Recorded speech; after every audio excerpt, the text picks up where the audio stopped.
정몽규 대한축구협회장이 사선 연임을 노리는 것으로 알려진 가운데 자신의 3선 연임을 승인해준 스포츠공정위원장과 접대 골프를 친 의혹이 알려지며 화제입니다.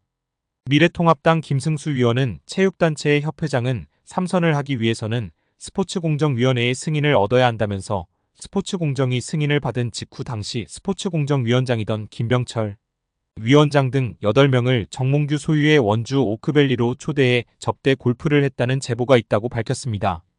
정몽규 회장은 언제인지는 모르지만 언제 한번 친 적은 있다고 답했습니다. 김승수 위원은 3선 승인을 받고 불과 몇 달이 채 되지 않은 상태에서 스포츠공정위원장을 불러 골프를 접대한 것이 굉장히 부적절한 일 아니냐고 추궁했습니다. 앞서 유인촌 문화체육부 장관은 정몽규 회장의 사선 가능성을 일축한 바 있는데요. 유인촌 장관은 지난달 26일 국회 문화체육관광위원회 전체회의에서 스포츠공정위원회에서 사선을 허가를 하면 할 수 있다면서도 다만 공정위원회가 정말 공정하다면 재출마하기 어려울 것이라 밝혔습니다.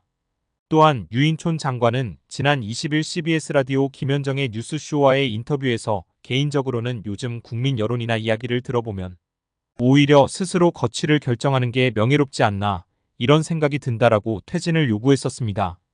결국 10월 22일 국감 때 증인으로 채택된 정몽규 회장이 그 전에 입장 표명을 할지가 관심이 집중되고 있는 상황입니다.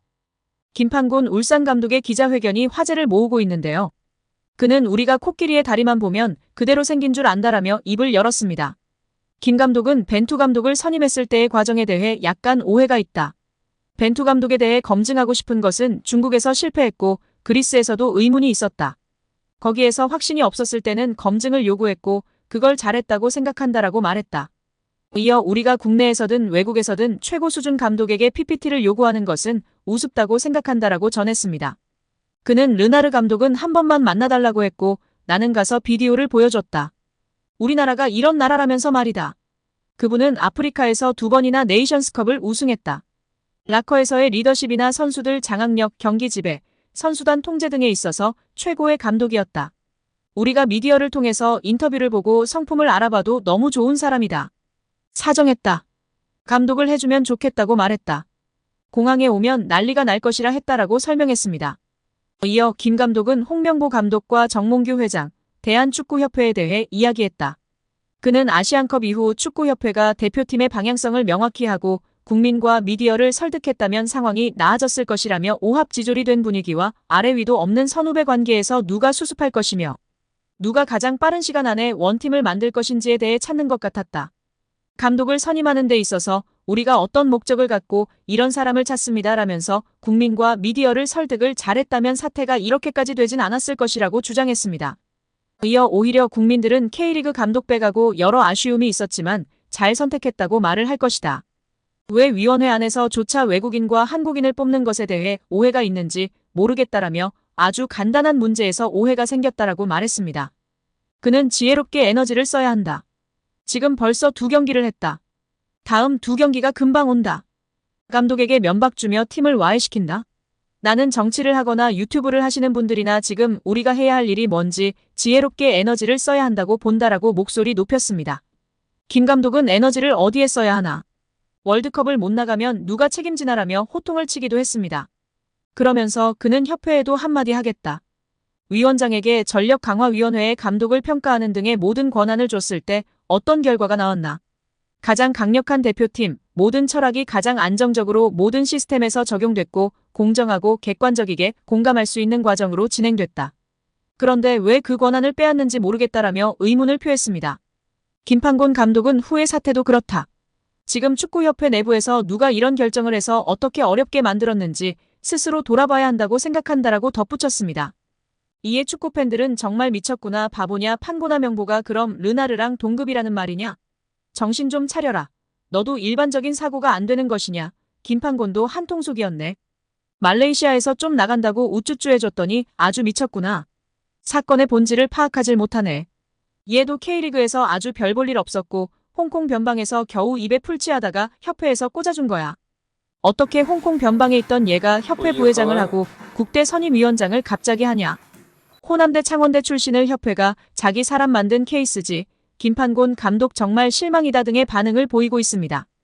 유인촌 문화체육관광부 장관은 내년 생활체육 예산 중 일부인 416억 원을 대한체육회를 거치지 않고 지방자치단체를 통해 직접 집행하는 것에 대해 체육보다 다른 것을 하게 되면 관심 밖으로 밀려난다고 말했습니다.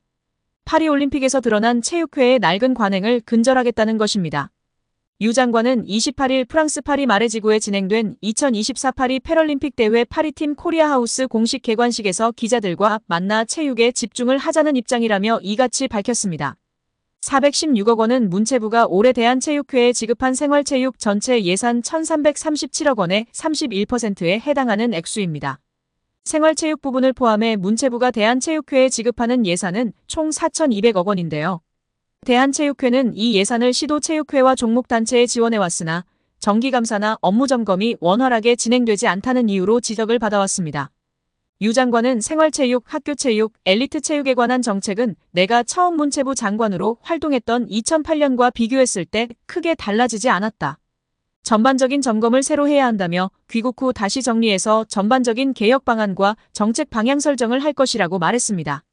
문체부가 결정한 2025년도 총 예산은 7조 1,214억 원으로 올해 대비 2.4% 1,669억 원 증가했습니다. 문체부 안의 예산이 7조 원을 넘긴 건 2022년에 이어 이번이 두 번째입니다. 이 가운데 체육 분야는 올해 대비 587억 원 3.6% 증액된 1조 6,751억 원으로 부문별 예산이 가장 많이 증가했습니다. 축구협회가 최근 스폰서 파트너인 하나은행에서 600억 원대 마이너스 통장을 개설한 것에 대해서는 협회 관계자 징계 요구 등을 거론했습니다.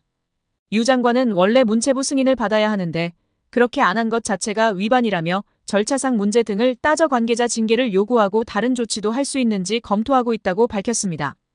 정몽규 대한축구협회 회장에 대해 스스로 거취를 결정하라고 요구했던 유인촌 문화체육관광부 장관은 만약 정 회장이 사연임을 강행한다면 승인을 불허하겠다고 말했습니다.